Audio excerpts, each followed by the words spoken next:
Otro de los ejercicios decía que había que buscar los valores finales. Entonces, bueno, también eran de 3 pagos, con distinta unidad de tiempo y distinta tasa. ¿Mm? La unidad de tiempo era para 45 días, entonces lo que había que hacer era, si los pagos eran de 3.000 pesos, si la cantidad de pagos eran 3, si la tasa de interés enunciada era el 0,045 para 45 días, lo que teníamos que hacer era encontrar la suma de los valores finales, que es el A sub 3i, 0,03, ¿sí?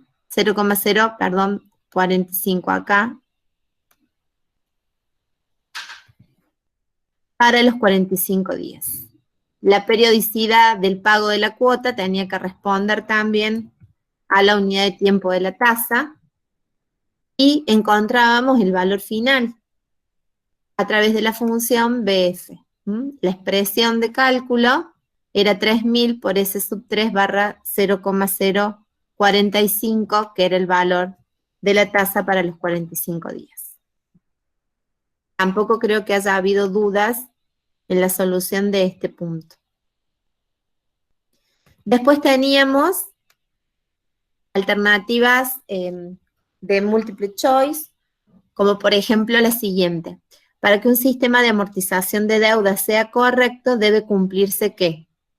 La suma de los valores actuales de todos los pagos por intereses al momento del otorgamiento, calculados con la tasa pactada, debe ser igual al préstamo recibido. Esa opción resulta correcta. No resulta correcta, porque para que el sistema sea correcto, debo hablar de la suma de los valores actuales de todos los pagos de las cuotas, o sea, no solamente el pago por intereses, sino el pago completo de la cuota. La suma de la alternativa B decía la suma de los valores actuales de los pagos por amortizaciones al momento del otorgamiento, calculados con la tasa pactada, debe ser igual al préstamo recibido. De la misma manera que si es parcial la suma de los intereses, la suma de los valores actuales de los intereses, también lo es la suma de los valores actuales de las amortizaciones, por lo tanto, el inciso B tampoco era correcto. La suma de todas las cuotas o pagos al momento del otorgamiento debe ser igual al préstamo recibido. Ese no está mal, pero puede haber otro que esté completo. Este es como que está incompleto. El punto D, la suma de todos los pagos en conceptos de interés al momento del otorgamiento debe ser igual al préstamo recibido. Tampoco. Y el último, que era el correcto, decía la suma de los valores actuales de todas las cuotas o pagos al momento del otorgamiento, calculados esos valores actuales con la tasa pactada, debe ser igual al préstamo recibido. Esa era, digamos, la condición para que un sistema de amortización de deuda, cualquiera sea, ya sea francés, alemán o uno variable que digamos, no tenga en cuenta estos dos modelos teóricos, debe cumplir para que ese sistema sea correcto. Entonces, cualquiera sea el sistema, esa es la condición para que sea correcto. En la otra opción de multiple choice decía, en cualquier sistema de amortización, cada cuota está compuesta por dos componentes, intereses y amortizaciones. Y en el caso del sistema de cuota constante, los intereses decrecen y la amortización crece, ya que los intereses se calculan en cada periodo R aplicando la tasa de interés para la unidad de tiempo sobre el saldo impago de la deuda al inicio de ese periodo, por lo que resultan variables y decrecientes, los intereses. Esa era la correcta. Había otras opciones que decían los intereses crecen. En un sistema correcto no crecen, sino que decrecen.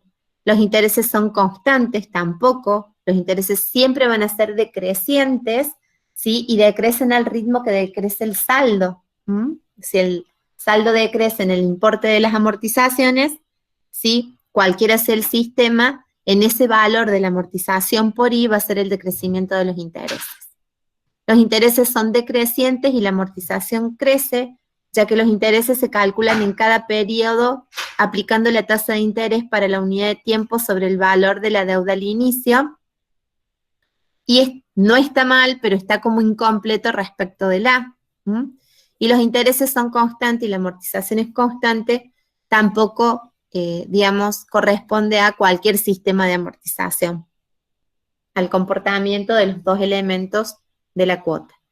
Y por último, había un ejercicio para resolver y del cual tenían que adjuntar el archivo de Excel, que si bien era un cálculo un poquito más complicado que el de los ejercicios 1 y 2, tampoco era tan complicado.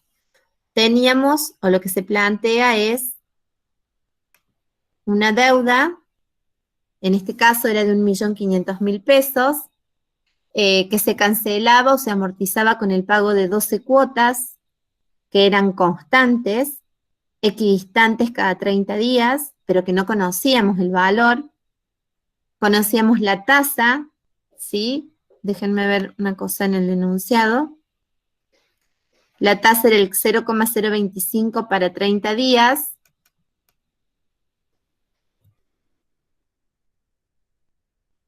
Y mencionaba que había un gasto de 15.000 pesos al momento del otorgamiento y un gasto que se cobraba junto con cada cuota del 1% del valor de la cuota.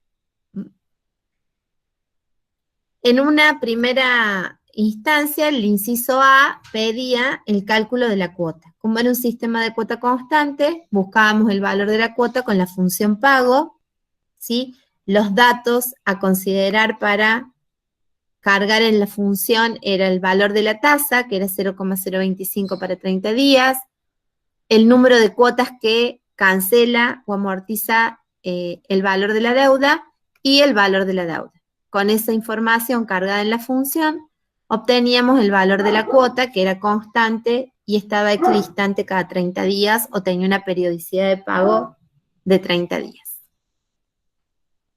Y en el punto B decía, considerando esos gastos que yo definía en los datos, calcule el costo financiero total. Había un gasto que era de 15.000 pesos y que se abonaba al momento del otorgamiento del préstamo, o sea que era en el momento cero. ¿Sí? Y había otro gasto que se sumaba al valor de las cuotas. Entonces, como que aparecían dos gastos para hacer el cálculo del costo.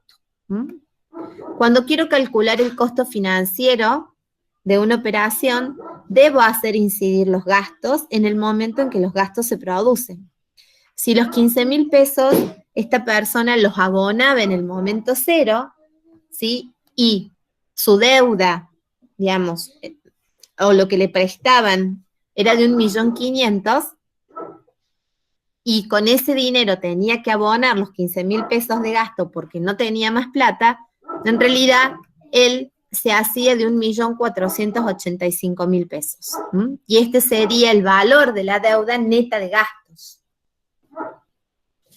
Y después mencionábamos un gasto que se sumaba al valor de las cuotas. O sea que no solamente pagaba yo en el momento cero, ¿sí?, el valor del gasto de 15.000, sino que junto con cada una de las 12 cuotas iba a abonar el 1% del valor de las mismas en concepto de gasto.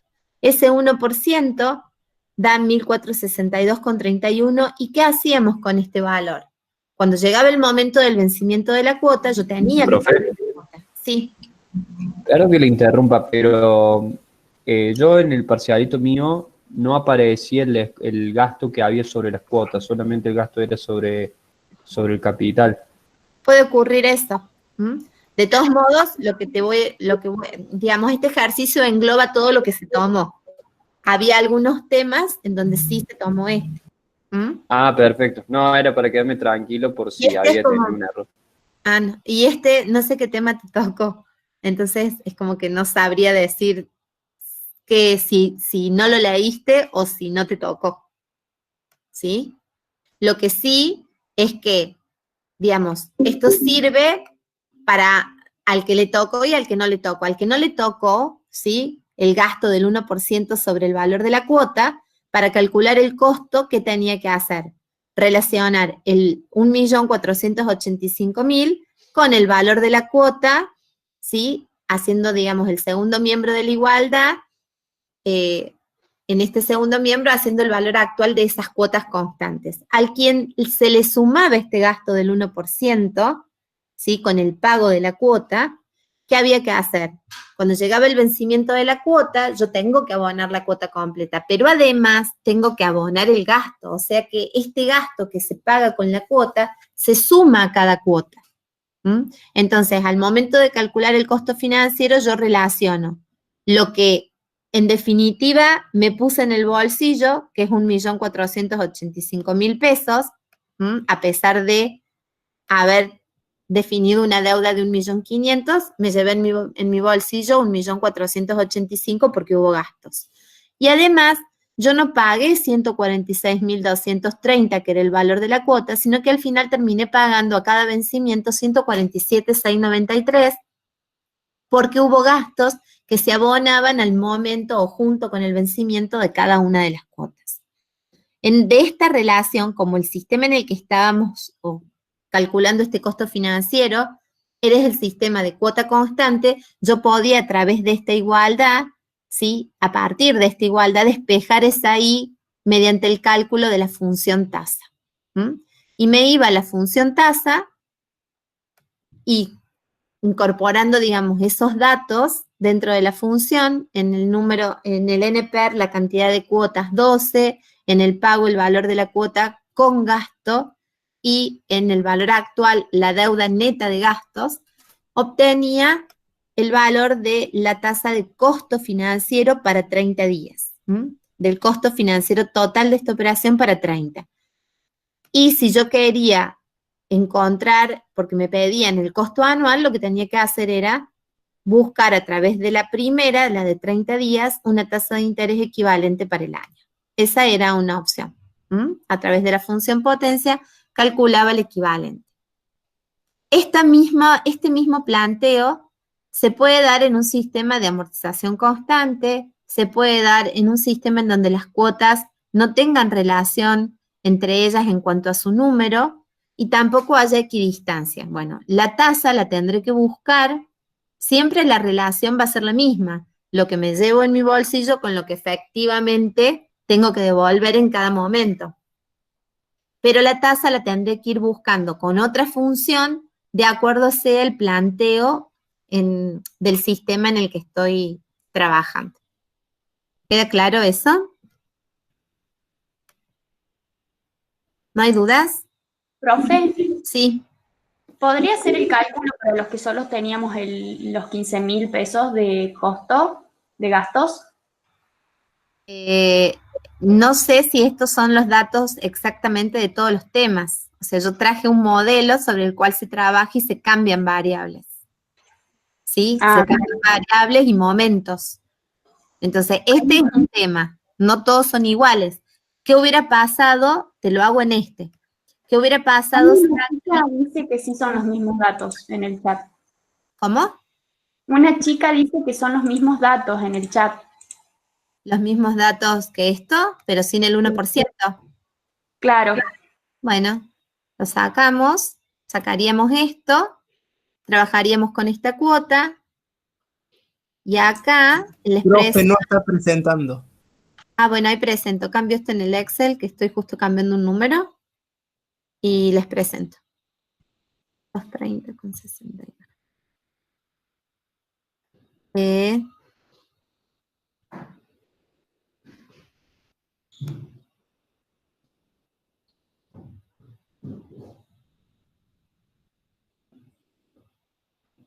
Ahora sí. Ahora sí, ¿verdad? Sí, ahora sí. Fíjense, si no hubiéramos tenido los gastos, yo acá eliminé, me vuelvo hacia atrás y después me vuelvo hacia adelante para que vean. Esto lo elimino. Saco los gastos, me quedan que las cuotas son de 146.230,69. Cambio acá, ¿sí? Porque acá me tiene que quedar 146 en la expresión de cálculo, 146.230.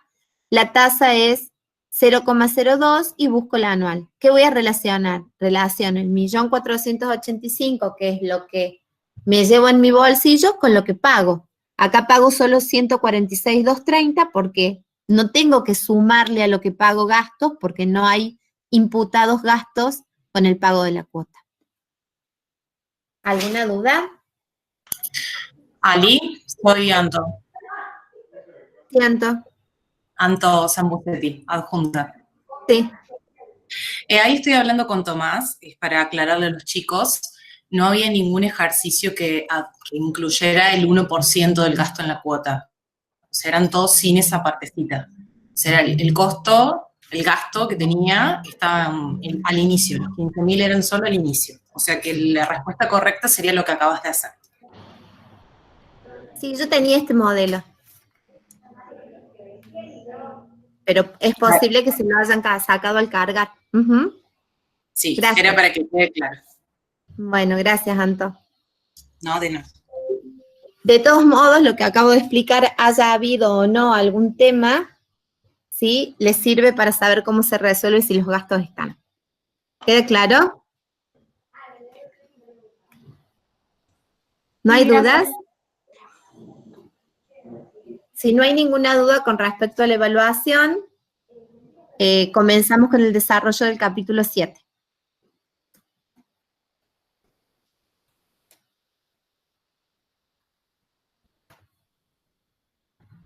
Vamos a compartir entonces el capítulo 7. Hasta aquí vimos en la materia, a ver un segundo que voy a aceptar a un alumno. Hasta aquí vimos en la materia, primero, digamos, las operaciones financieras, vimos tasas, vimos sistemas de cuotas y vimos los sistemas de amortización porque el capítulo 4 es como la base que necesitamos para comenzar a ver todo lo que son sistemas de amortización. Y en el capítulo 5 y el capítulo 6 vimos sistemas de amortización correctos.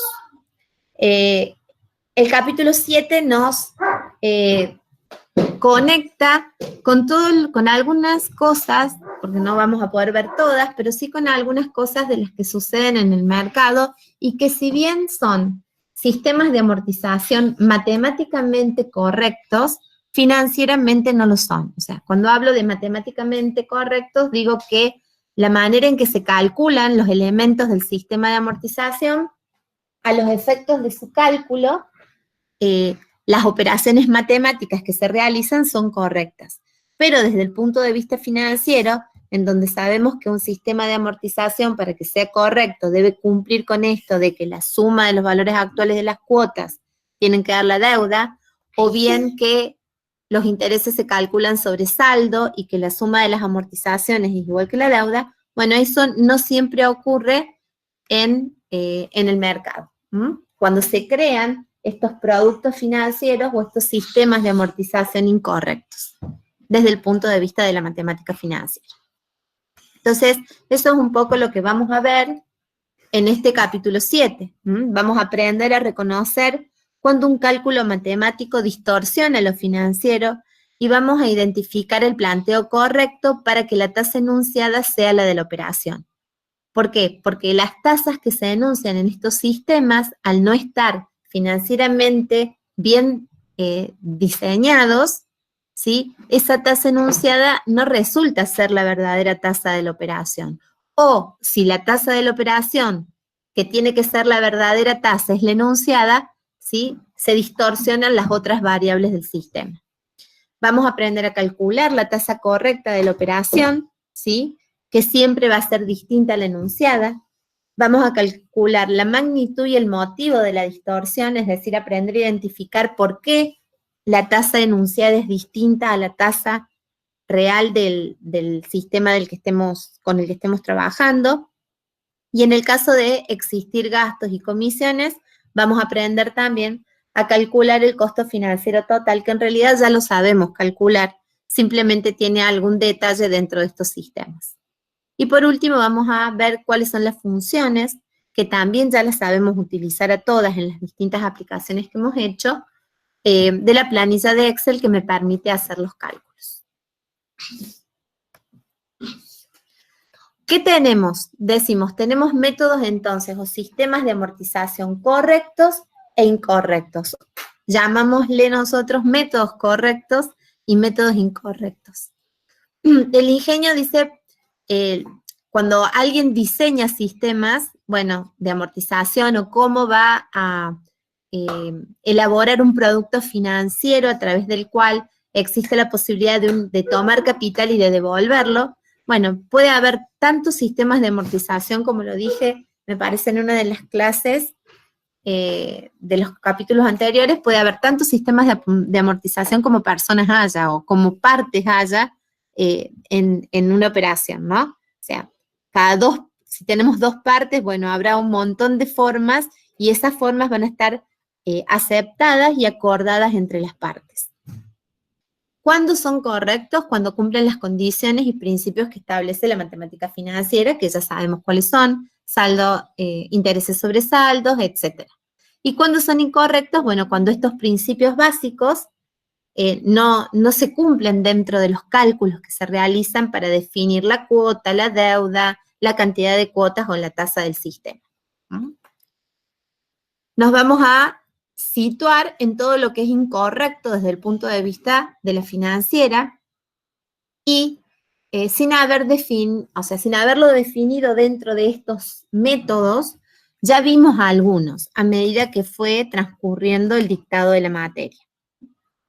El primero que vimos fue allá en el capítulo 1, cuando hablamos de monto a interés simple, y dijimos que esta manera de calcular un valor final financieramente no era correcto porque el monto de la expresión de equivalencia financiera, ¿sí?, representaba una función exponencial, un crecimiento exponencial del interés, mientras que el monto a interés simple representa un crecimiento proporcional.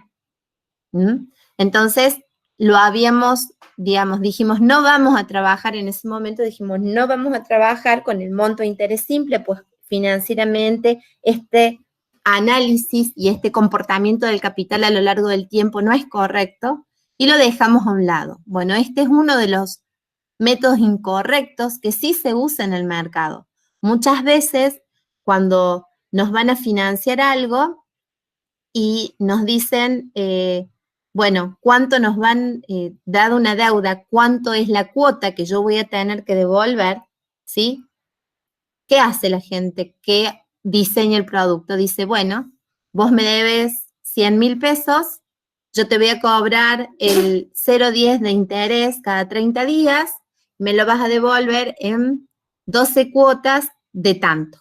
Y para calcular la cuota, lo que hace es a esa deuda de 10.000 pesos, de 100.000 pesos, le calcula el interés, que sería el 0,10 de 100.000, sería 10.000, suma eso como todo lo que me debes, me dice todo esto que vos me debes, lo vamos a dividir en tantas cuotas.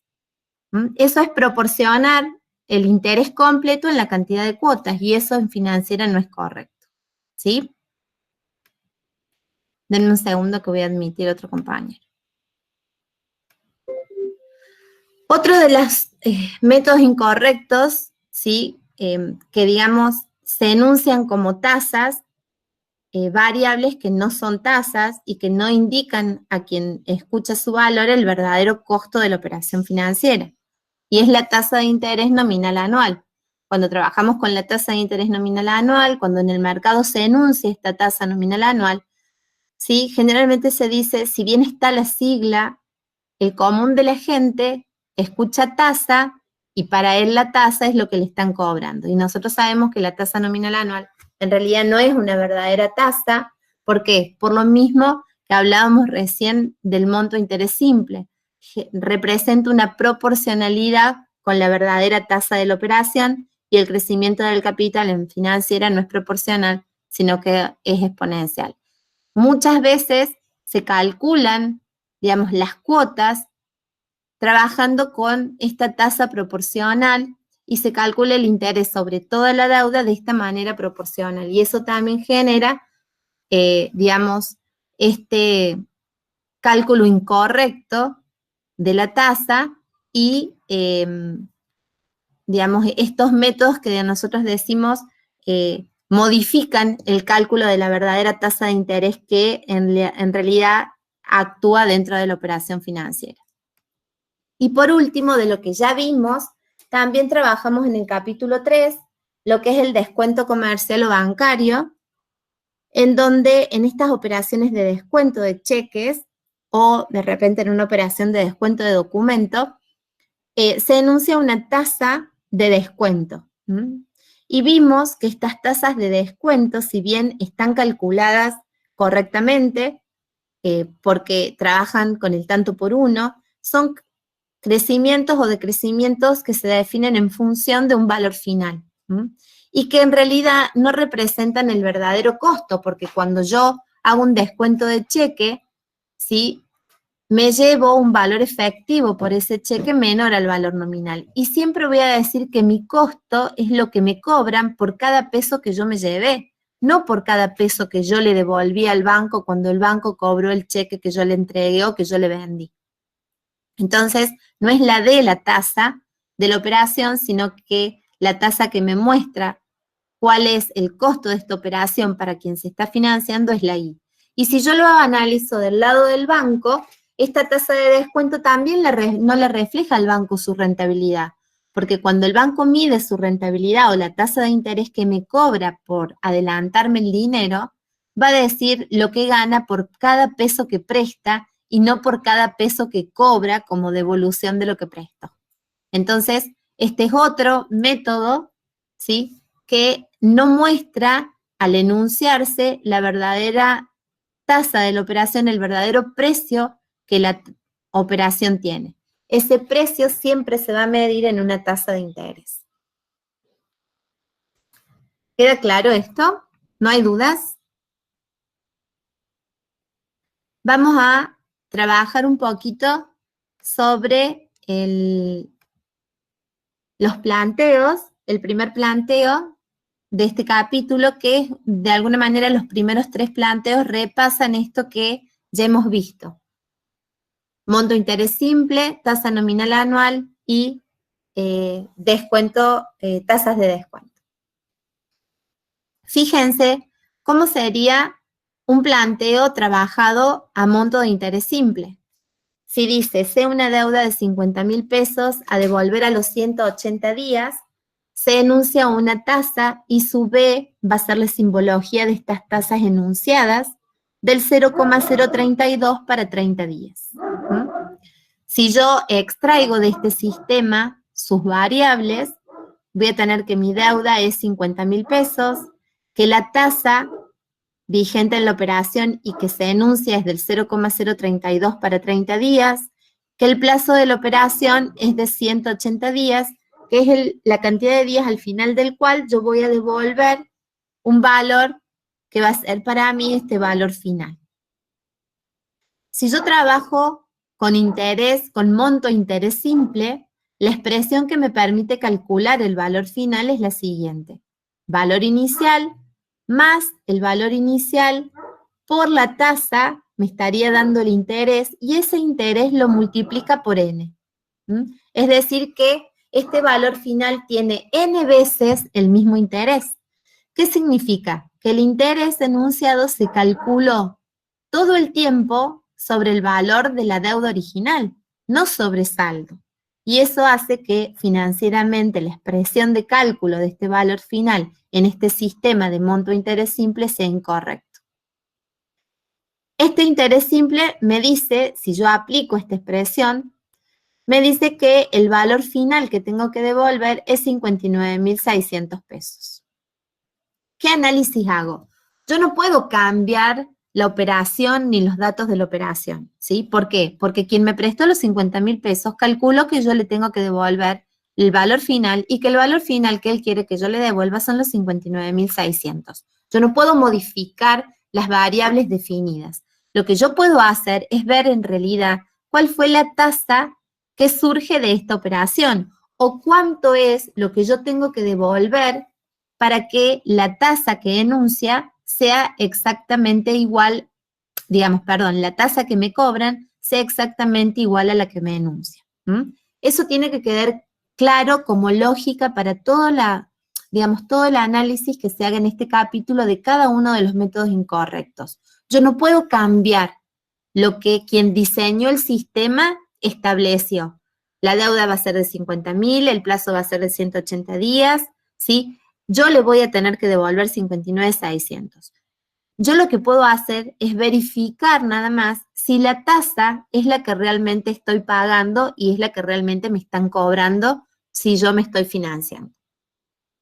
Con los datos del sistema de amortización, que va a ser el valor final que yo tengo que devolver, el valor que me voy a llevar en el bolsillo y teniendo en cuenta el plazo, ¿sí?, durante el cual voy a usar el capital de 50.000 pesos, con estos 3 datos yo puedo encontrar la tasa que yo realmente pago para la unidad de tiempo de la operación.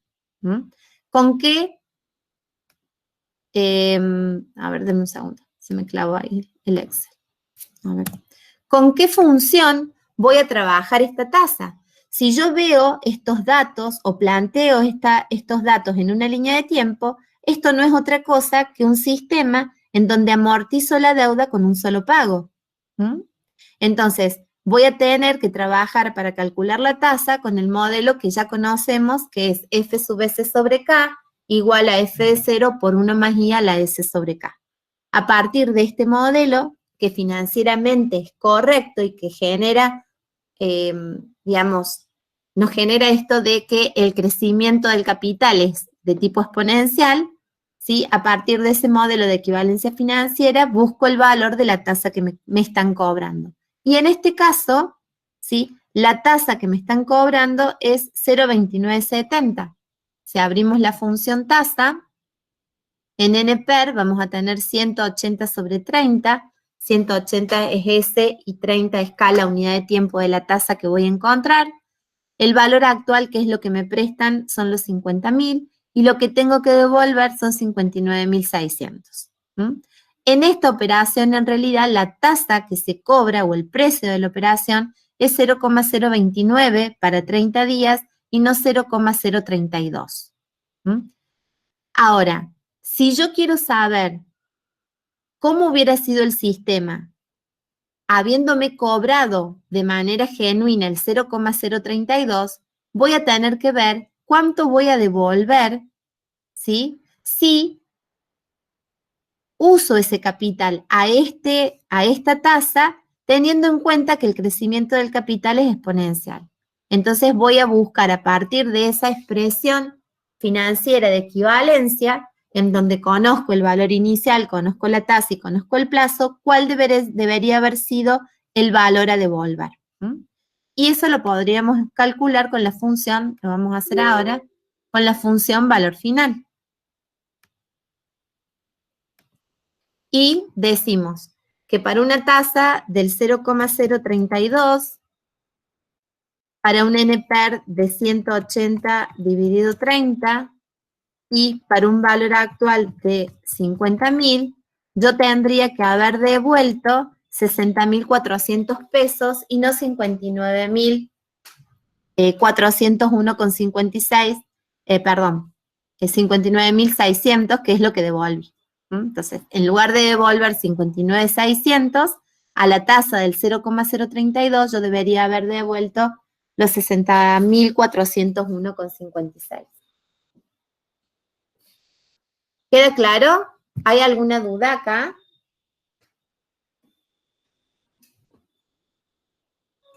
¿No hay dudas?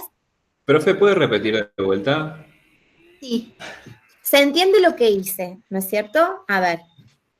Yo analizo la operación y digo, la operación es esta, ¿sí? No puedo modificarla. Sé que debo 50, que el plazo es 180, que la tasa es 0,032, la enunciada. Sé que la unidad de tiempo es 30 días y quien me está prestando estos 50.000 pesos me dice, me vas a devolver 59.600. ¿Cómo calculó los 59.600 que le voy a devolver? Aplico esta fórmula. Yo no le puedo ir a decir, no, modifica el sistema porque financieramente estás trabajando mal. Es la manera en que él calcula el valor final que va a recibir y no lo va a modificar. ¿sí? Yo lo que puedo hacer es, con los elementos del sistema, corroborar si mi verdadera tasa o la tasa que me están cobrando es la que me enuncian.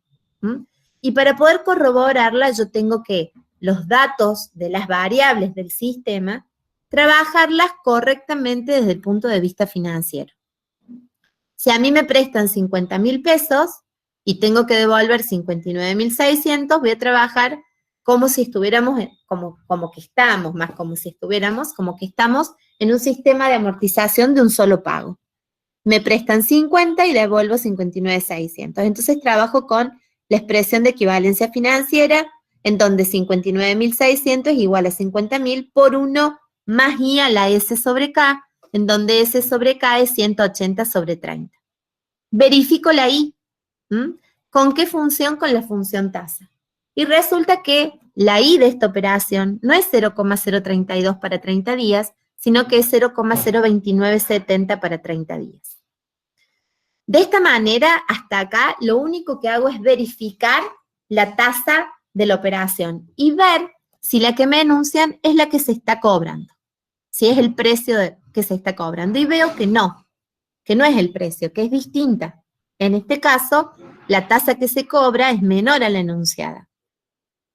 Si quien hizo el modelo hubiera cobrado, teniendo en cuenta el concepto financiero de crecimiento exponencial, al valor final no lo hubiera encontrado con esta expresión de cálculo.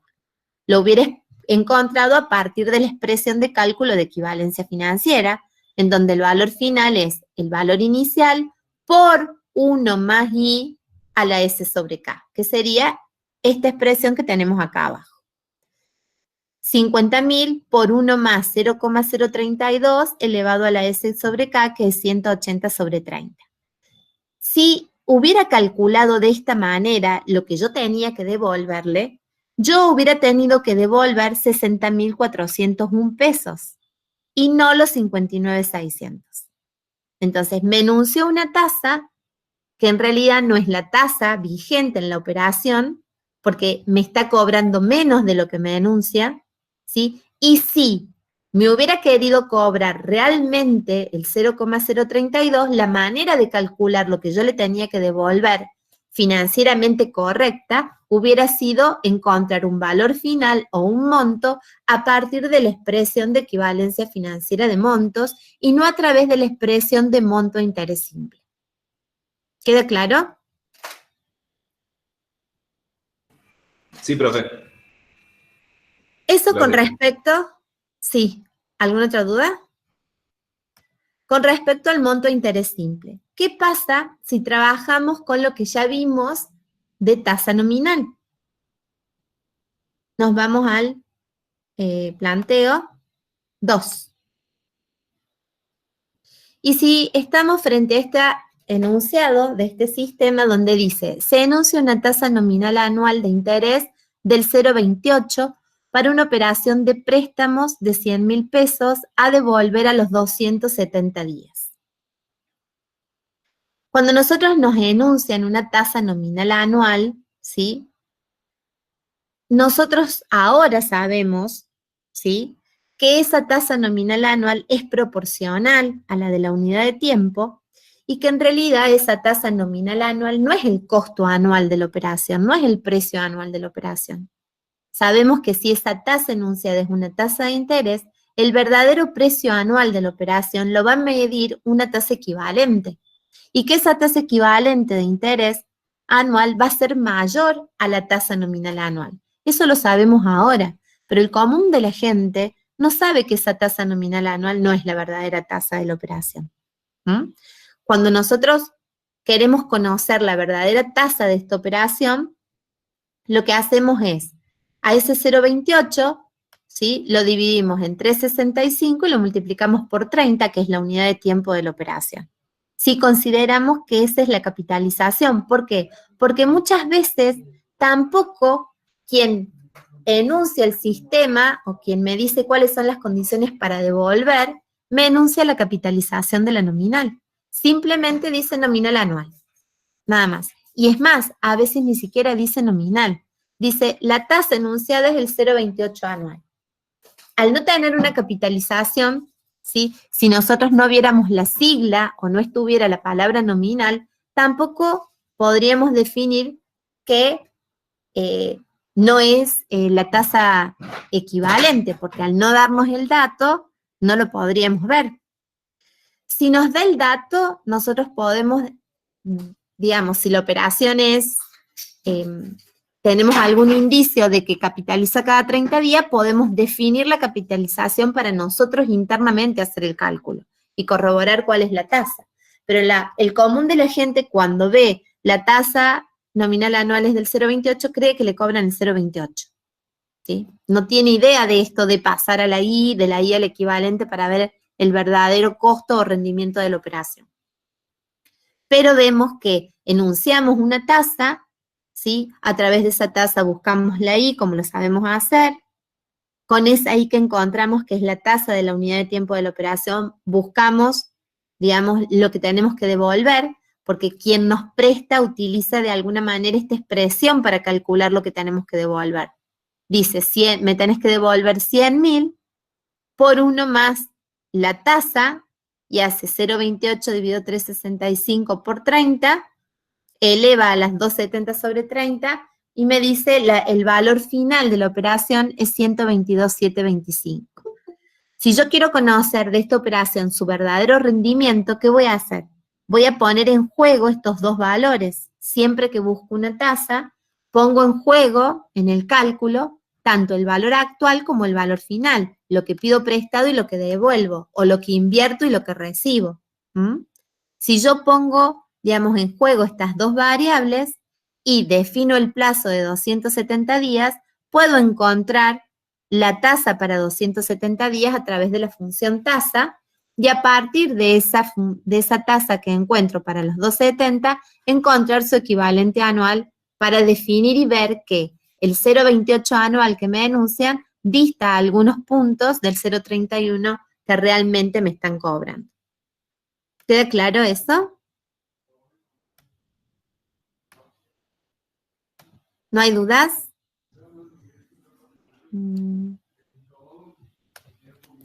¿Sí? Entonces, de esta manera puedo decir que esta tasa nominal anual no es la verdadera tasa de la operación, sino que por cada peso que me están prestando, en realidad no devuelvo 2 centavos, sino que devuelvo 3. O que por estos dinero que coloco en este tipo de operación, no cobro 2 centavos, sino que cobro, perdón, no 3, sino 0,31 centavos al año. Adicionalmente a esto de la tasa nominal, es un poco lo que les dije recién. Muchas veces no hay una capitalización de la nominal y se usa la nominal anual para, digamos, 365 días con capitalización 365. Y otra es esta, en donde la nominal a veces se enuncia para el año, considerando en esa operación que el año tiene 360 días, cuando financieramente la cantidad de días correctos que contiene el año es 365. ¿Queda claro? ¿No hay dudas? Y por último, de lo que ya vimos hasta el momento, el tercer caso de un método incorrecto es esta de las operaciones de descuento, en donde, por ejemplo, el planteo 3 nos dice, si en una operación de descuento de un cheque a 30 días se enuncia una tasa nominal anual de descuento del 0,52, 39, 23 anual, se puede verificar que las tasas correspondientes son I del 0,045 para 30 días y TEA del 0,708368 para 365. En las operaciones de descuento, las tasas que muestran el precio de la operación no son las tasas nominales de descuento. O sea, no son las de descuento y mucho menos las nominales. Y pasa lo mismo, la gente que va a hacer un descuento de cheque, ¿sí? A veces no conoce esto y cree que su costo es 0,52 anual, cuando en realidad, si yo a partir de esa tasa de descuento busco la D para la unidad de tiempo, a esa D la transformo en I a través de las relaciones entre D e I, y por último, a partir de esa I busco el equivalente anual, resulta que el costo no estoy devolviendo 52 centavos por cada peso en el término de un año, sino que estoy devolviendo 70 centavos, casi 71 centavos por cada peso medido esto en un año. Entonces, es muy importante definir las tasas para poder tomar decisiones. No es lo mismo el 0,52 que el 0,70. Entonces, siempre en cada una de las operaciones que se plantean y en donde están involucrados en el cálculo estos métodos que son incorrectos para definir el precio de la operación, ustedes a partir de ahora saben cómo encontrar esa verdadera I o cómo encontrar esta verdadera tasa a partir de la cual van a poder, digamos, tomar decisiones teniendo en cuenta ese valor o ese precio de la operación. ¿Queda claro? ¿No hay dudas? Hay otro método de cálculo que se suele utilizar cuando se hacen descuentos de documentos, que se llama descuento racional. Y en este descuento racional, ¿sí? La diferencia que hay con respecto al que venimos manejando, que es el descuento comercial o bancario, es que el valor actual de ese documento que estoy descontando se va a considerar en el cálculo a partir de el valor nominal de ese documento y una tasa de interés. Una tasa de interés que se enuncia, aquí no se enuncia la tasa de descuento. Y con esta expresión de cálculo en donde ese valor actual es igual al valor nominal del documento dividido 1 más, ¿sí? Esta tasa enunciada, que al dividirla por 365 y al multiplicarla por la cantidad de días que corresponde, la está usando siempre como si fuera una tasa nominal. A partir de esta expresión de cálculo del valor efectivo o el valor actual del documento, nosotros con esta información podemos encontrar en ese sistema el verdadero costo de la operación. Lo vemos en el planteo 4. En el planteo dice, calcular el valor actual según el mencionado descuento racional de un documento de 200.000 pesos con vencimiento a los 72 días, dado una tasa enunciada del 0,28 anual. Entonces, tenemos los siguientes datos. El valor final, que sería el valor nominal del documento que se va a descontar, de 200.000 pesos, ¿sí? Tenemos el plazo de 72 días, porque es la cantidad de días que faltan hasta el vencimiento del documento, y tenemos la tasa enunciada del 0,28 anual. Pero resulta que esta tasa se enuncia como una tasa efectiva, pero cuando voy a calcular cómo encuentro el valor actual, ¿sí? La proporciono a la cantidad de días que faltan para el vencimiento, o sea, es como que la proporciono a la unidad de tiempo de la operación. La enuncio como efectiva, pero cuando voy a la expresión de cálculo, la uso como tasa nominal anual. Entonces, encuentro que el valor actual de este documento es 189.531,62. Si yo quiero verificar, ¿sí? Esta es la operación real, la concreta, a la que no le puedo cambiar absolutamente nada. Lo que tengo que hacer es con los datos de las variables, ¿sí? O los valores que asumen estas variables de la operación, los valores reales, tengo que verificar si la tasa anual que me cobra en esta operación es realmente el 0,28 anual. Y yo sé, financieramente, tengo modelos para verificar esto. Si tengo un valor final de 200, si tengo un valor actual o lo que me estoy llevando por el descuento de este documento es 189.000 y la unidad de tiempo es 72 días, con la función tasa voy y busco la tasa de interés que corresponde a esta operación. Y esta tasa me va a dar para 72 días. Y a partir de esa tasa voy a buscar la equivalente para el año, porque acá está expresada anual, o bien cuando busco la tasa, si quiero directamente encontrar la del año, ¿sí? En la función voy a poner 72/365, indicándome en el NPER, el 365, la unidad de tiempo, acuérdense que este es el K, la unidad de tiempo de la tasa que estoy buscando. ¿Mm? Si pongo 72/72, el resultado de tasa va a ser distinto y me va a estar indicando no la anual, sino la de 72 días. Y a partir de esta, buscaría a través de esta expresión de cálculo el equivalente anual.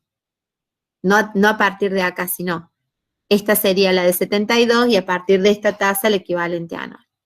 Y si cambio el denominador de 72 a 365, directamente encuentro la tasa anual de la operación. Y veo que la tasa anual de esta operación es 0,313297, distinta a la tasa enunciada que había sido el 0,28 anual. ¿Por qué la distorsión y por qué la tasa que se enuncia, cuando voy a utilizarla en el cálculo, la proporciono a la unidad de tiempo cuando está enunciada anual? Está enunciada como si fuera un equivalente.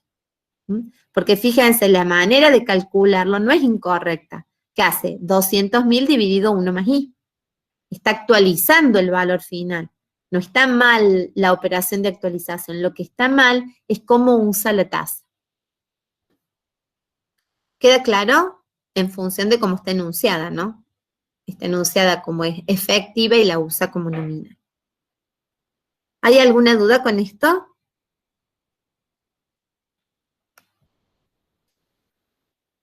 ¿Qué otro planteo tenemos? Veamos. También nos encontramos muchas veces en el mercado frente a descuentos por pagos de contado, en donde podemos definir un precio de contado al que vamos a simbolizar con P0 y podemos definir un precio de lista al que vamos a simbolizar P1. El precio de contado sería el precio que yo puedo pagar en el momento 0 si abono en ese momento mi deuda. El precio de lista generalmente se usa para hablar del valor que me financian. Si lo pago en cuotas, ya no voy a pagar P0, voy a pagar P1. Cuando defino a P0, que sería el valor de contado, siempre el cálculo se hace de la siguiente manera. Se dicen, no, vale tantos pesos, pero si lo pagas de contado tenés un 20% de descuento. Si el descuento es el 20%, la tasa de descuento es 0,20. Entonces, el precio de contado se calcula a partir del precio de lista por 1 menos D. Lo que estoy haciendo es encontrando un valor efectivo a partir de un valor final o valor nominal, aplicando para calcular esa tasa de descuento que se enuncia. En cambio, si quiero encontrar el precio de lista, ¿sí? Este precio de lista va a ser, a partir del precio de contado, le voy a tener que sumar algo, le voy a sumar el interés, y ese interés va a estar reflejado en el cálculo por la tasa. Esta misma operación que tiene estos dos elementos va a tener una D para la misma unidad de tiempo que va a tener su correspondiente I. Y en la operación, siempre la D va a ser menor a la I, recuerden que D es el valor actual de I, y que I es el valor final de D. Por lo tanto, en la misma operación, I va a ser en términos absolutos, ¿sí?, mayor a D. Y siempre referida a la misma unidad de tiempo. Ahora, siempre el precio de las operaciones va a estar definido por I y nunca por D, siendo I la verdadera tasa que muestra el precio de la operación. Vamos al planteo para ver cómo trabajamos si nos encontramos con este producto financiero en el mercado. Dice, dada la siguiente publicidad, calcule la tasa de la operación en el financiamiento. Si el precio de pago a 30 días es 280 pesos, ¿sí? ¿Cuánto será el precio de contado si, abonando de contado, yo voy a obtener un 20% de descuento? Entonces, P1 es 280 y la D es 0,20, porque llevo este descuento expresado en porcentaje lo expreso en términos de tanto por uno y me dice el valor que adquiere o que asume la tasa de descuento para la unidad de tiempo.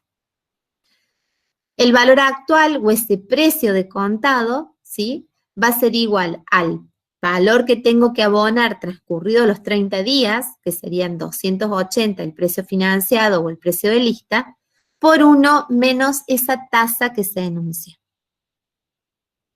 Esa tasa que se enuncia, ¿sí?, se enuncia como si fuera una tasa de interés enunciada, pero en realidad se usa en el cálculo como si fuera una tasa de descuento. Y se aplica al valor final, por eso es una tasa de descuento, porque las tasas de interés se aplican al P0 y no al P1. Si yo hago el cálculo, me queda que este P0, o el valor de contado, es 224 pesos. Y si conozco el valor de contado y quiero encontrar el P1 o el valor de lista o el precio financiado, voy a obtener ese precio financiado a partir de ese valor de contado, capitalizándolo por una tasa de interés, en donde la tasa de interés, ¿sí?, va a ser igual a D sobre 1 menos D. Recuerden la relación que había, si tengo definida la tasa de descuento, puedo definir la tasa de interés. El común de la gente que no conoce este tipo de relaciones va a decir que su costo es el 0,20. No, a pesar de que sabe que lo calculan sobre el precio de lista, no conoce esta diferencia de tasas, si uno es sobre el valor inicial o sobre el valor final. Si yo defino la tasa, ¿sí?, el valor actual va a ser 224, el valor final 280, el plazo 30 días, y también puedo calcular con la función tasa la tasa de esta operación. Si yo, en lugar de pagar de contado este producto a 224 pesos, lo pago con tarjeta a los 30 días, ¿sí?, en un solo pago, pero a 30 días del momento de la compra, por ejemplo, voy a estar pagando un interés del 0,25 por cada peso que me están financiando. ¿Queda claro? ¿No hay dudas? Y hay un método que se llama método de interés directo cargado, que se usa bastante en la venta de autos, en las concesionarias, en donde tampoco se habla de una tasa cargada ni una tasa directa, sino que se habla simplemente de una tasa, y a veces cuando se dice y se enuncia la tasa directa es tanto, la gente no entiende tampoco qué es la tasa directa. Ve la tasa y cree que es el precio que le están cobrando en la financiación. Se usa bastante en las concesionarias. Tiene una manera determinada de calcular la cuota. Cuando voy a adquirir el bien que compro a través de este método o a través de este sistema de amortización, quien calcula la cuota dice, esta cuota va a ser igual, vos me vas a pagar una cuota que va a ser igual a la deuda más los intereses que me tenés que pagar, sumamos esto y lo dividimos por la cantidad de cuotas. Entonces, cuando yo voy desglosando, ¿sí?, esta expresión de cálculo, digo, suma dos elementos. La cuota está formada por dos elementos. Si yo, digamos, distribuyo el denominador en este sumando, digamos, en este sumatorio, yo puedo decir que la cuota es igual a B sobre N más I sobre N, ¿sí? Y B sobre N es ¿qué? La amortización, ¿sí? ¿Qué me queda? Me va a quedar entonces que yo tengo amortización y también tengo interés. Y cuando desgloso el interés, me va a quedar ese interés va a ser igual a B por la I enunciada por N, siendo N la cantidad de cuotas. Cuando yo distribuyo el denominador, me va a quedar un primer término en donde voy a tener B sobre N. Y si a interés lo reemplazo por su igual, el segundo término, al tener n en el numerador y n en el denominador, se van a simplificar las n y me va a quedar que este segundo término es igual a b por i. ¿Por qué i? Por la i esa que me enuncian. Y cuando me fijo cómo están compuestos estos dos elementos de la cuota, digo, tiene amortización constante la cuota.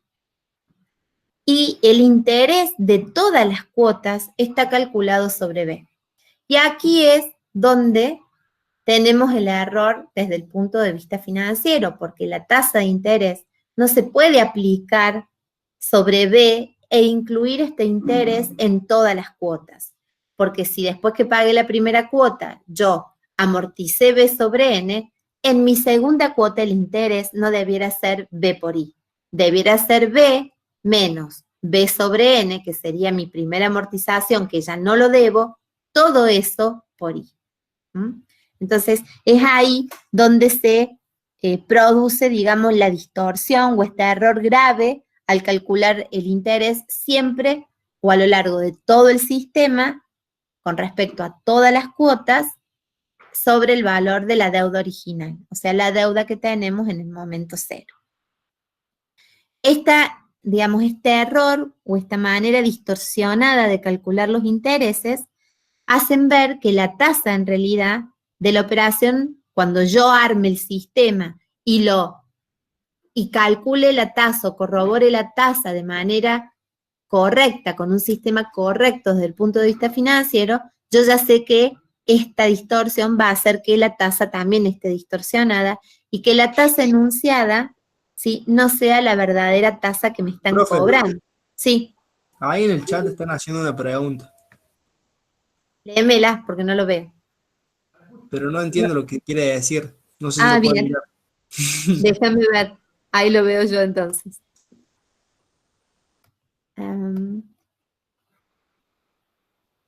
¿Cómo debería ser, profe? ¿Puede explicar lo anterior? ¿Dónde saca? No, eso es antes. Facundo, ¿cómo debería ser? ¿Habla alguno que le pregunte? No tengo micrófono, yo no me jaja. A ver, quien pregunta es Facundo. ¿Cómo debería ser, profe? Lo correcto en vez de B por I. Facundo, lo correcto, o sea, B por I es, si todas las cuotas tienen interés calculados B por I, ¿sí?, estamos pagando en todas las cuotas interés sobre B. Y B es lo que yo debo al inicio en el momento cero. Cuando yo pago la primera cuota del sistema, la cuota tiene amortización y tiene interés. Mi valor de deuda se va a ver disminuido. Después que yo pague la primera cuota, ya no debo B. Debo B menos el pedacito que me amortizó B, que es la amortización 1 contenida en esa primera cuota. Por lo tanto, el interés contenido en la cuota 2 ya no debiera ser calculado sobre B, porque yo ya no debo B a ese momento. Debo B menos la primera amortización.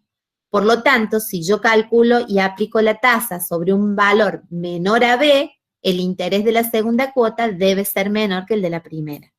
Y el de la tercera menor que el de la segunda, y el de N menor que el de todas las anteriores. Por eso, si yo calculara de esa manera, el interés lo estaría calculando sobre saldo, que es lo que aquí no ocurre. En este sistema directo, el interés se calcula siempre sobre el valor de la deuda, y no se calcula sobre el saldo de la operación. Sobre el saldo de deuda a medida que el sistema corre o que el plazo de tiempo transcurre. ¿Queda claro, Facundo, eso? ¿Les queda claro a todos? ¿O repito de otra forma?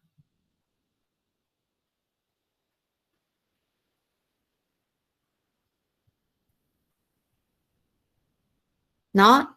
O sea, avanzo entonces, a ver si hay algo en el chat. Claro, gracias, perfecto, entonces quedó clarísimo. Bien, eso es lo que provoca la distorsión cuando trabajamos con esto, ¿sí? Esa manera de calcular el interés, ¿sí? Como el interés siempre está calculado sobre B, todos los intereses son iguales. Y si termino pagando más interés del que debiera, y si pago más interés del que debiera, ¿sí? La tasa que realmente queda involucrada en esta operación es mayor a la tasa que me denuncia.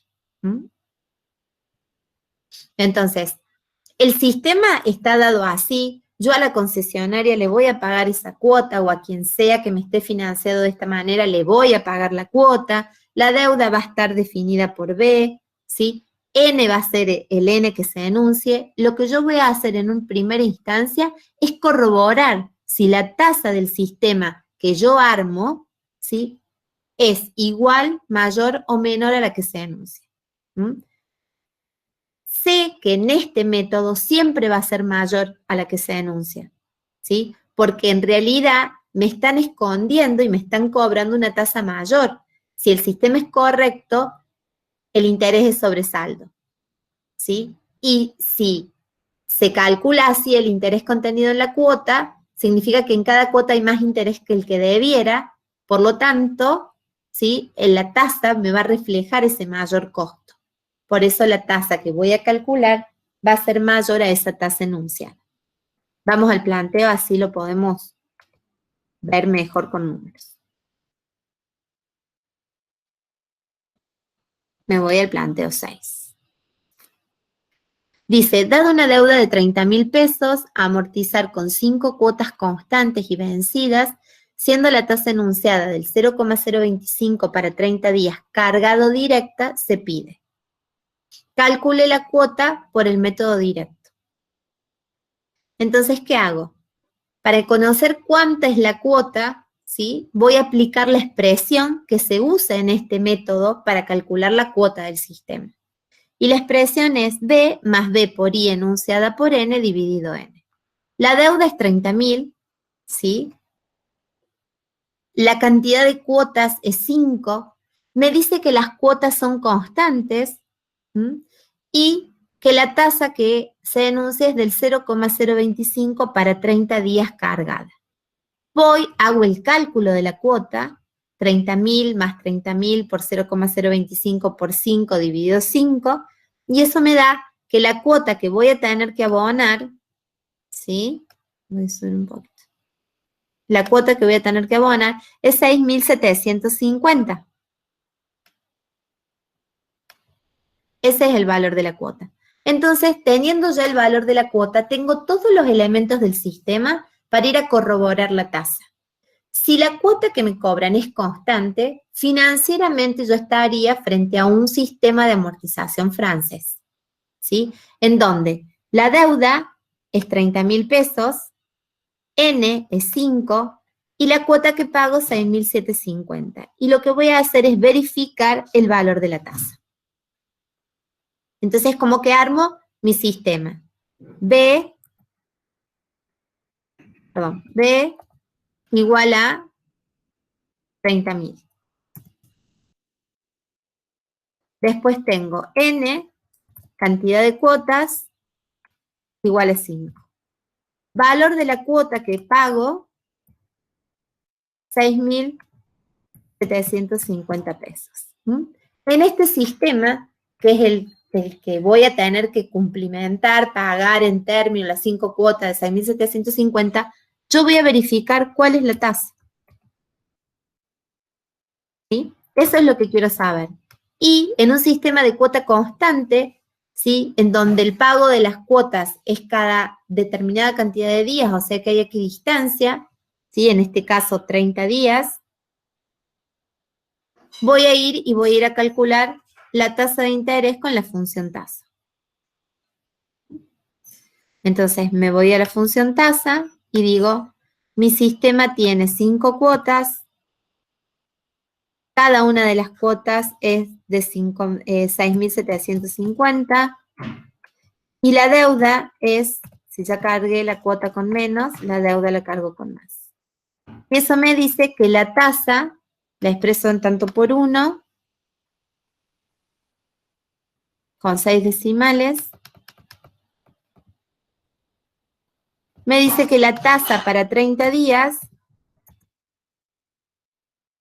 es del 0,04 y no del 0,025. Por cada peso que me prestan, ¿sí? Me enuncian que devuelvo 2,5 centavos cada 30 días.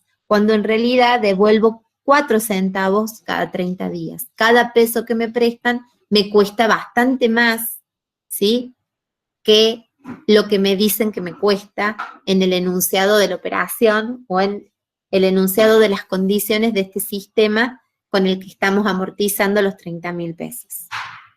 ¿Mm? Yo aplico, digamos, como expresión de cálculo para calcular la de un sistema de cuota constante. Por eso acá decimos que esos 30.000 son igual a los 6.750 por A sub 5i, verifico i y me da la tasa para los 30 días que realmente, digamos, está vigente o me refleja el precio de esta operación financiera. ¿Hay alguna duda con esto?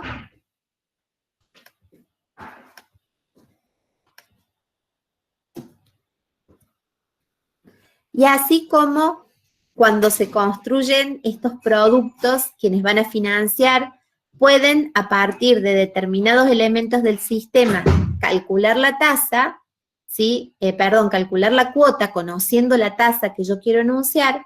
Muchas veces, ¿sí?, quienes diseñan el producto quieren saber qué cuota tienen que enunciar o qué tasa, digamos, en realidad, qué tasa deberán enunciar para ver cuál es la tasa real que ellos cobran. Porque en realidad quien diseña el producto conoce, porque teóricamente lo diseña quien maneja los números dentro de la empresa, y si enuncian una tasa cargada, generalmente conoce el tema de la tasa cargada y sabe que va a enunciar una tasa que no va a cobrar, ¿sí?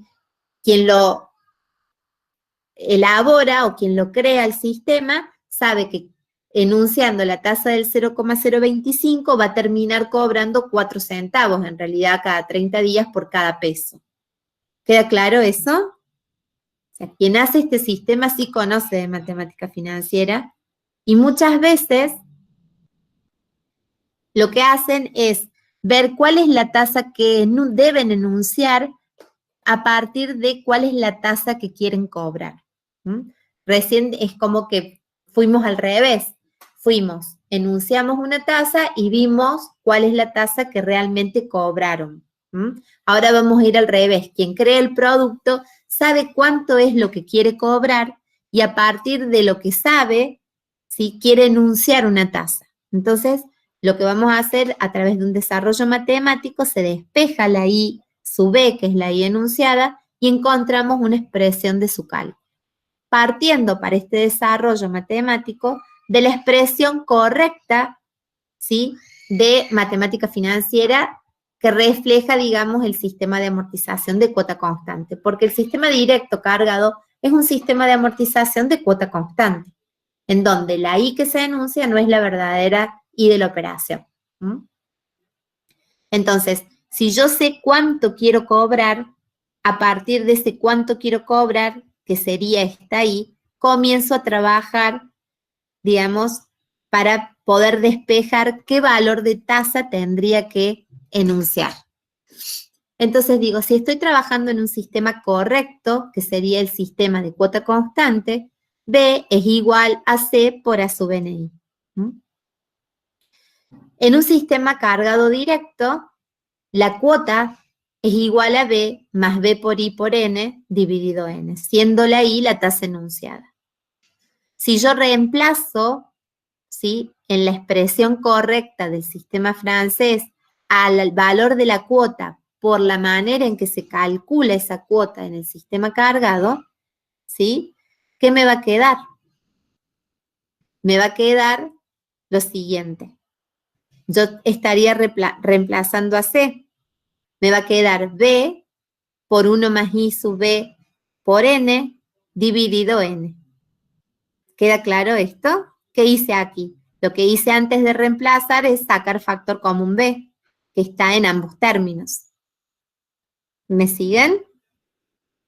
Y digo, esto que es el valor de la cuota, lo reemplazo, ¿sí?, aquí en la expresión general del sistema francés correcto. Entonces me queda que B acá reemplazo en esta expresión a C por su igual, es igual a B por 1 más I sub B por N dividido N. Y esto es la cuota, por el factor de actualización de los N pagos. Si utilizo un artilugio matemático y divido ambos miembros por B, ¿qué me queda en el primer miembro? En el primer miembro me queda 1. ¿Y qué me queda en el segundo miembro? Si divido el segundo miembro por B, esta B que está multiplicando este primer factor, ¿qué va a pasar? Se va, ¿sí? ¿Y qué pasa si divido a A sub NI por B? ¿Qué me queda? Al dividir todo por B, me queda 1 dividido A sub NI. Y 1 dividido A sub NI no es otra cosa que 1 sobre N más I sub B. ¿Queda claro eso? Yo paso al otro miembro, miren lo que hago. Paso al otro miembro A sub NI y me queda 1 dividido A sub NI, que es lo mismo que A sub NI a la menos 1. ¿Lo ven? Y digo que esto me queda igual al primer factor. Si yo distribuyo el N, me queda 1 sobre N más I sub B por N sobre N, me queda solamente I sub B. Y si despejo de esta expresión I sub B, ¿qué me queda? Me queda A sub NI a la menos 1 menos 1 sobre N. ¿Queda claro ese desarrollo, ese pequeño desarrollo? ¿O hace falta que repita? Dice, los tres elementos, I sub B, ¿sí? Y la I de la operación y N están totalmente relacionados y lo vemos en esta igualdad. Si quiero cobrar esta I, voy a tener que enunciar la que me dé como resultado de resolver esta operación. Entonces digo, I sub B va a ser igual a esta expresión de cálculo, influyendo o, digamos, participando en esta expresión de cálculo la verdadera tasa que quiero cobrar. Conociendo la tasa que quiero cobrar, puedo encontrar I sub B. Conociendo I sub B, puedo encontrar a través de lo que vimos recién en el planteo 6, la verdadera tasa de la operación. ¿Queda claro esto? ¿No hay dudas? Entonces, en un sistema directo o cargado, ¿sí? Si me dan la I sub B, yo puedo calcular la cuota, ¿sí? Y si yo conozco la verdadera tasa que quiero cobrar, también puedo encontrar la tasa que voy a enunciar. Si conozco la I sub B, calculo la verdadera cuota y calculando la verdadera cuota defino los elementos de mi sistema, B, N y cuota, y a través de el modelo de cuota constante busco la tasa. ¿Qué tasa? La verdadera tasa, la que rige la operación. Que en este método, ¿sí? Siempre va a ser mayor a la I enunciada. Si en cambio parto y digo, no conozco cuál es la tasa enunciada, pero sí sé lo que quiero cobrar, a través de la expresión de cálculo I sub B igual a sub N, I a la menos 1 menos 1 sobre N, puedo encontrar la tasa que voy a enunciar, que no va a ser la que voy a cobrar, y que esta I sub B va a ser menor a la I de la que yo parto para calcularla, siendo la I la tasa que efectivamente quiero cobrar. ¿Queda claro? ¿No hay dudas?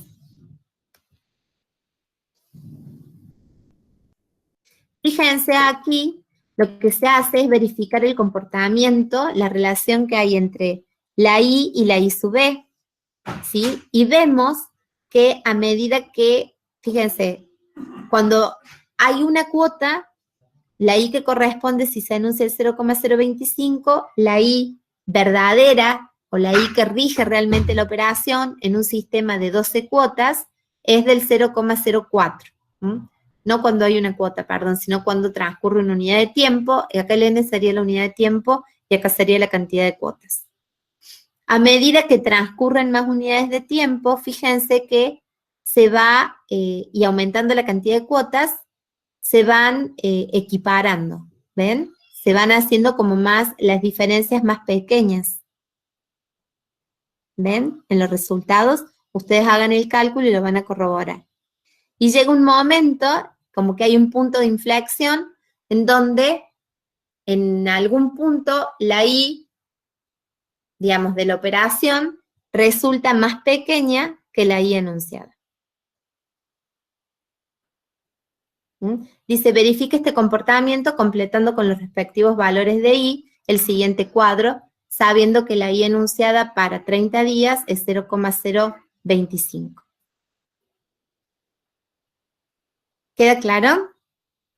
Verificamos en realidad el comportamiento de las tasas reales en función de las tasas enunciadas. Si graficamos ese comportamiento, lo vemos en la figura que se muestra en el cuadrito que dice evolución de la tasa de interés dada una determinada tasa enunciada. ¿Queda claro esto? Si no hay dudas, cerramos con esto la clase de hoy y la clase que viene van a comenzar a ver otro método que se llama las cuotas calculadas vencidas y cobradas anticipadas.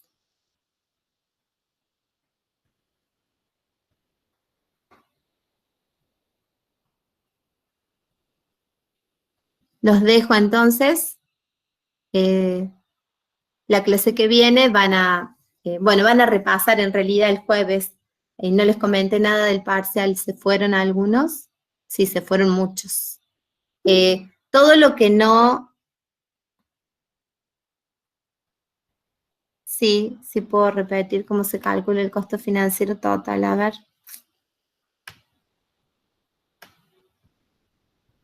Profe, ¿podría repetir el costo? El costo financiero total se calcula siempre a través de una igualdad en donde en el primer miembro, si hay gastos, voy a tener el valor neto de gastos, el valor de la deuda neto de gastos, siempre que haya gastos que pago en el momento cero, ¿sí? En el otro miembro de la igualdad, voy a tener lo que devuelvo. Si devuelvo cuotas, bueno, irá el valor de cada cuota y tengo que tener en cuenta en qué momento lo devuelvo, porque esas cuotas van a estar actualizadas a esa tasa de costo que quiero encontrar. Si el sistema es de cuota constante, esa I va a surgir de la función tasa y de la expresión B igual a C por A sub n I. Si las cuotas tienen gastos, o sea, si se suman gastos al valor de la cuota, la igualdad va a tener en el primer miembro lo que efectivamente me queda en mi bolsillo, y en el segundo miembro va a tener lo que efectivamente erogo para pagar. O sea que los gastos incluidos en las cuotas se van a sumar al valor de la cuota que se calculó. Y en esa comparación de lo que yo recibo efectivamente y lo que yo devuelvo efectivamente, de esa comparación de flujos, surge el valor del costo financiero total. Que si estoy en un sistema de cuota constante, lo calcularé a través de la función tasa. Si estoy en un sistema en donde no hay equidistancia, tendré que trabajar con la TIR/NOPER, ¿sí? Si estoy en un sistema donde los pagos son distintos pero hay equidistancia, puedo calcular ese costo con la función TIR. Y con respecto al parcial, lo que les puedo decir es lo siguiente. Se va a trabajar con ejercicios en donde ustedes van a tener que adjuntar los archivos. Por eso se trabajó un poquito para practicar eso en esto de, en el diagnóstico, en la alerta que se hizo en la segunda alerta. Entonces, cuando ustedes trabajan con los archivos de Excel, lo más importante es que ustedes tengan a mano una hoja y un papel, ¿sí? Y esa hoja y ese papel, ¿para qué es? Es para que hagan el planteo. Lo que hagan en el planteo serían las líneas de tiempo, o sea, es como que tienen que hacerse un esquema para resolver. Va a haber más de un ejercicio, no sé exactamente cuántos, pero va a haber más de uno. Va a haber múltiple choice, Y también va a haber posiblemente estos pequeños cálculos o cálculos más fáciles que son para que ustedes hagan y pongan el resultado. Entonces, esa va a ser un poco la estructura del parcial. En principio, estamos como definiendo esa estructura. Múltiple choice, ¿sí? En donde evaluamos la parte teórica, que puede ser un teórico general o puede ser un teórico aplicado a números en particular, pero siempre que ustedes tengan que decir de qué concepto teórico se trata, o verificar cuál de los conceptos es el correcto, como también así pueden ir interpretación de resultados. ¿Qué significa tal resultado? ¿Qué significa si R es negativo? ¿Qué significa si tal o cual cosa? Entonces, ese tipo de cuestiones vamos a tomar cuando trabajemos con las múltiples choice.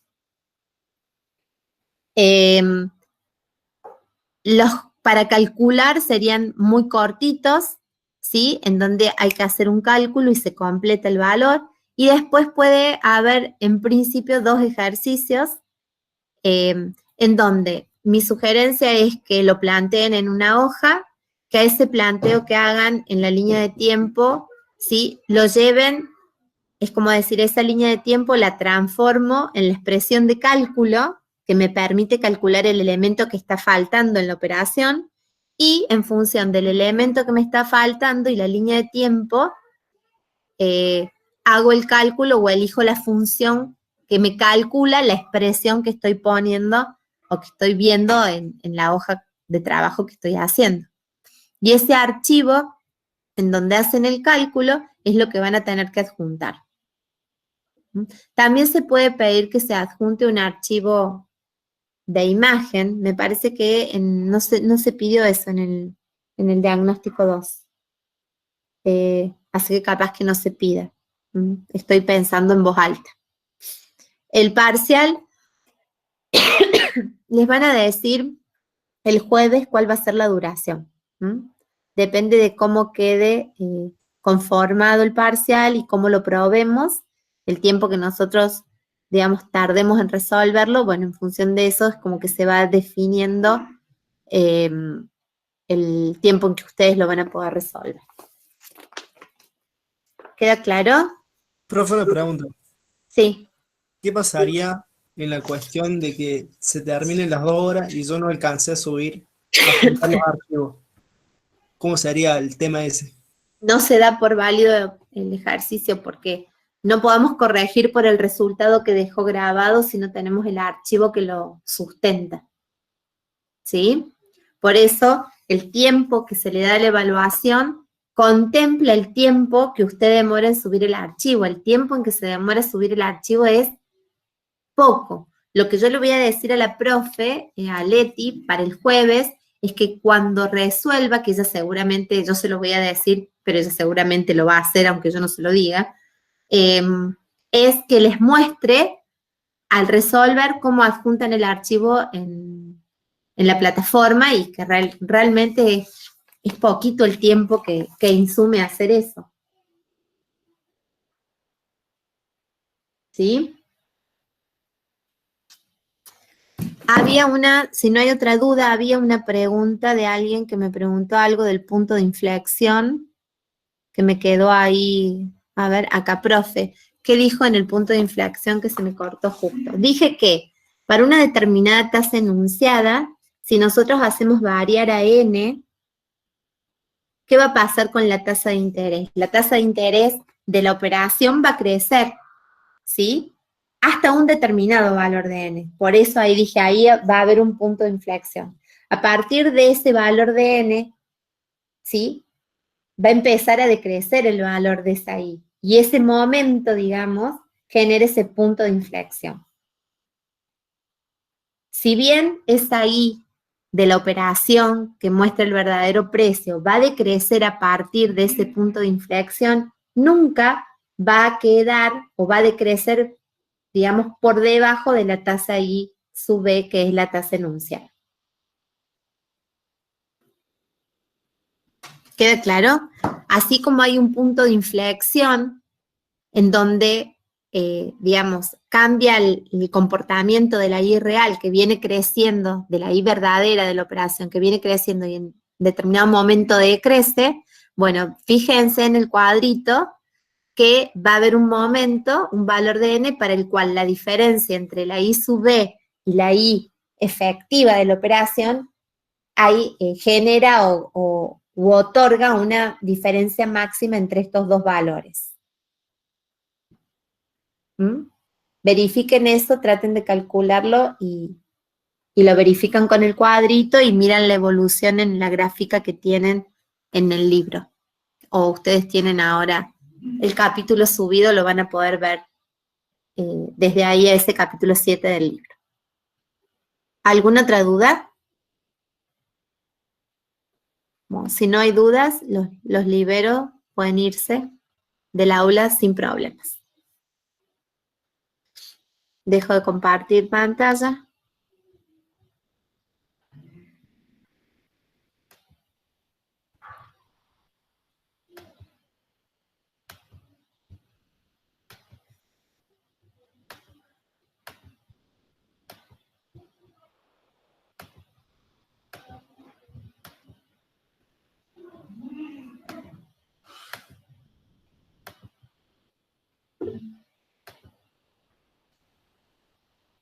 Sí, Santiago, decime.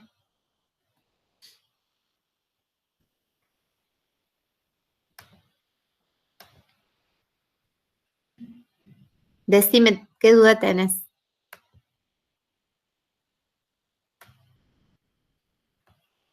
Dale, te espero.